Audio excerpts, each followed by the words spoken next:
With President Donald Trump's inauguration, the seats closest to the president were not just for political leaders. Some of the world's richest and most powerful tech CEOs were front and center. I was saved by God to make America great again.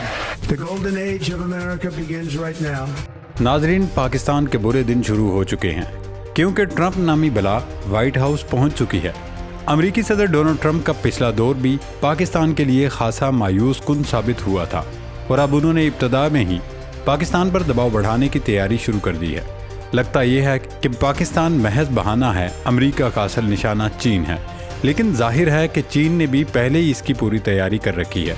चीनी क़यादत को पहले ही अंदाज़ा था कि ये मौसूफ क्या गुल खिलाएंगे, इसलिए उन्होंने पहले से इसका प्लान कर लिया था। डोनाल्ड ट्रंप का पाकिस्तान और चीन के खिलाफ क्या घरौना मंसूबा है और कैसे अमेरिका चीन को दबाव में लाने की प्लानिंग कर रहा है, इस सारे मामले पर इस वीडियो में आगे चलकर तफसीली डिस्कशन करते हैं। खोजी टीवी के मोअज़्ज़ज़ दोस्तों, डोनाल्ड ट्रंप के व्हाइट हाउस पहुंचते ही अनहोनियां शुरू हो गई हैं और आने वाला साल बहुत ही हंगामा खेज साबित होने जा रहा है।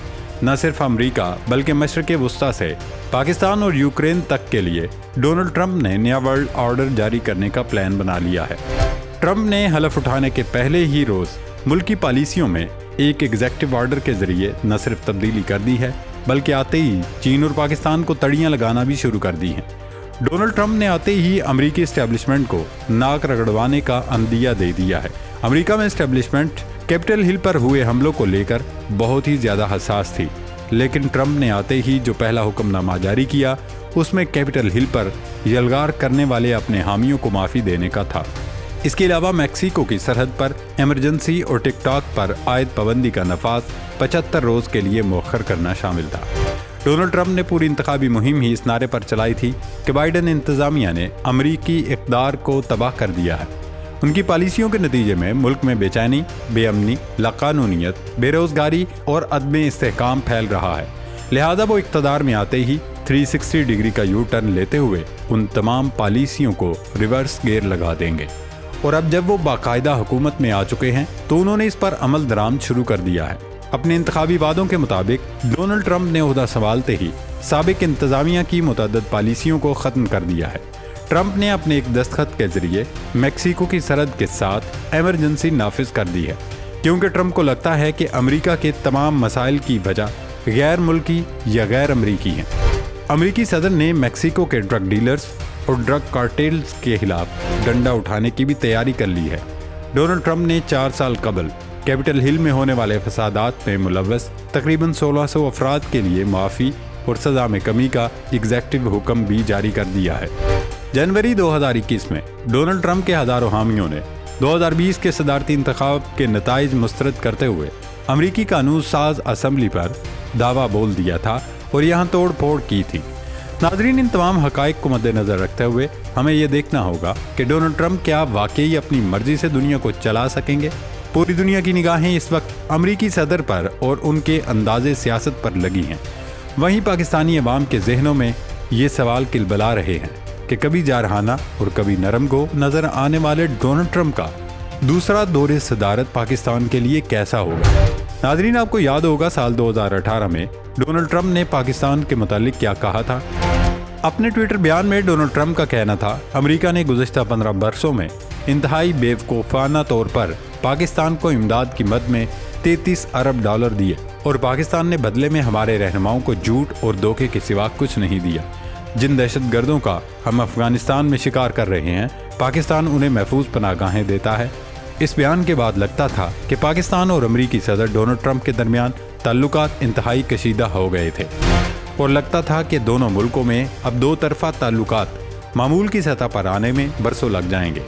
लेकिन सिर्फ एक ही साल बाद पूरी दुनिया ने देखा अमरीकी सदर ट्रंप उस वक्त के वज़ीर आज़म इमरान खान के साथ व्हाइट हाउस में खुशगपियाँ करते दिखाई दिए। वैसे तो जो बाइडन के दौरे इक़्तिदार में भी पाकिस्तान और अमरीका के दरमियान ताल्लुकात में खासी गर्मजोशी नहीं थी। यहाँ तक कि बाइडन के 4 साल में उन्होंने पाकिस्तानी हुक्मरानों को एक फ़ोन कॉल तक करने की ज़हमत नहीं की। सदर बाइडन के ही दौरे सदारत में एक बार फिर पाकिस्तान का long range ballistic missile system पाबंदियों की जद में आया, जिस पर इस्लामाबाद की जानिब से एहतजाज भी किया गया और मज़म्मती बयानात भी जारी किए गए। अमरीकी ख़ारजा पॉलिसी पर नज़र रखने वाले तज्ज़ियाकारों को लगता है کہ فی الحال پاکستان ٹرمپ کی خارجہ پالیسی کا مرکز اور محور نہیں ہوگا، کیونکہ امریکہ میں صدارتی انتخابات کی مہم کے دوران بھی پاکستان کا ذکر کہیں نہیں تھا۔ اس کی بڑی وجہ مبصرین کی نگاہ میں یہ ہے کہ افغانستان سے امریکہ اور اتحادی فوج کے انخلاء کے بعد امریکی انتظامیہ کی نہ صرف پاکستان بلکہ اس خطے میں ہی دلچسپی کم ہوئی ہے۔ افغانستان سے امریکہ کے انخلاء کے بعد واشنگٹن کی نگاہ میں پاکستان کی اہمیت کم ہوئی ہے اور گزشتہ 4 برسوں میں دونوں ممالک کے درمیان اعلیٰ سطح پر کوئی روابط نہیں رہے۔ الیکشن کے بعد سے ٹرمپ اپنی خارجہ پالیسی اور ترجیحات کے بارے میں کھل کر بات کرتے آئے ہیں، لیکن اس دوران انہوں نے کہیں بھی پاکستان کا ذکر نہیں کیا۔ یہ اس بات کی دلیل ہے کہ پاکستان کے ساتھ تعلقات امریکہ کے لیے ترجیح نہیں ہیں۔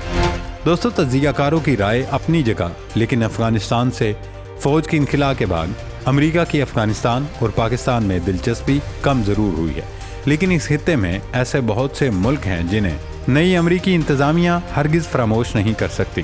پاکستان کے پڑوس میں موجود انڈیا کو انکل سام ہمیشہ سے چین کے خلاف استعمال کرنے کے لیے تیاری کرتا رہا ہے۔ امریکیوں کی خواہش رہی ہے کہ انڈیا چین کو ٹف ٹائم دے اور اسی مقصد کے لیے بھارت کو اربوں ڈالر کی سرمایہ کاری بھی کی گئی ہے۔ دوسری جانب پاکستان اور چین کی قربت کو امریکہ اپنے لیے خطرہ سمجھتا ہے۔ چین سے قریبی تعلقات اور پاکستان پر چین کے انحصار کے سبب نئی امریکی انتظامیہ میں قومی سلامتی کے مشیر مائک والٹز اور سیکرٹری خارجہ مارک روبیو جیسی چین مخالف شخصیات پاکستان کو شک کی نگاہ سے ہی دیکھیں گی۔ ایسا بھی ممکن ہے کہ امریکہ اور چین کے درمیان مقابلے کی بنیاد پر نئی امریکی حکومت پاکستان کے حوالے سے سخت موقف اپنائے، کیونکہ یہ بات تو یقینی ہے کہ پاکستان امریکہ کے لیے کوئی ایسا اقدام تو نہیں اٹھائے گا جس سے اس کے چین کے ساتھ تعلقات میں تناؤ پیدا ہو اور اس سب کے نتیجے میں پاکستان کی معیشت پر فرق پڑے۔ ویسے بھی امریکہ کے لیے اسٹریٹجک ترجیح چین پر قابو پانا ہے، اور کیونکہ پاکستان کسی بھی چین مخالف اتحاد کا حصہ نہیں بن سکتا، اسی سبب پاکستان اور امریکہ کے تعلقات میں بہتری کے امکانات کم رہ جاتے ہیں۔ ماضی میں پاکستان اور امریکہ کے تعلقات کا انحصار افغانستان کے حالات اور خطے میں انسداد دہشت گردی کی کارروائیوں پر رہا ہے۔ پاکستان کے موجودہ سیاسی منظرنامے کے پیش نظر ایک سوال یہ بھی بار بار سامنے آ رہا ہے کہ کیا امریکہ پاکستان میں سیاسی قیدیوں کی رہائی کے لیے دباؤ ڈالے گا؟ تو اس سوال کا جواب یقیناً ہاں ہے، کیونکہ پاکستانی اور تمام مغربی تجزیہ کار یہ سمجھتے ہیں کہ امریکی صدر ضرور پاکستان پر دباؤ ڈالیں گے، اور اگر پاکستان نے امریکہ کی بات ماننے سے انکار کیا تو پھر IMF سے قرض کی اگلی قسط کے لیے امریکہ پاکستان کو ناک سے لکیریں لگوا دے گا۔ اب اس تمام تر صورتحال میں پاکستان کو پھونک پھونک کر قدم رکھنا ہوگا۔ یہ ملک کے موجودہ حکمرانوں پر منحصر ہے کہ وہ کس طرح سے امریکی دباؤ کو ہینڈل کرتے ہیں کہ پاکستان کے چین سے تعلقات بھی خراب نہ ہوں اور امریکہ سے بھی دوستی چلتی رہے۔ اگر پاکستانی قیادت چین اور امریکہ میں بیلنس رکھنے میں ناکام ہو گئی تو پھر پاکستان کے لیے مشکلات کا ایسا سیلاب آئے گا جس سے نمٹنا مشکل ہی نہیں، ناممکن بھی ہوگا۔ تو پھر اس صورتحال میں دعا کرنی چاہیے اللہ رب العزت پاکستان کا حامی و ناصر ہو۔ پاکستان زندہ باد۔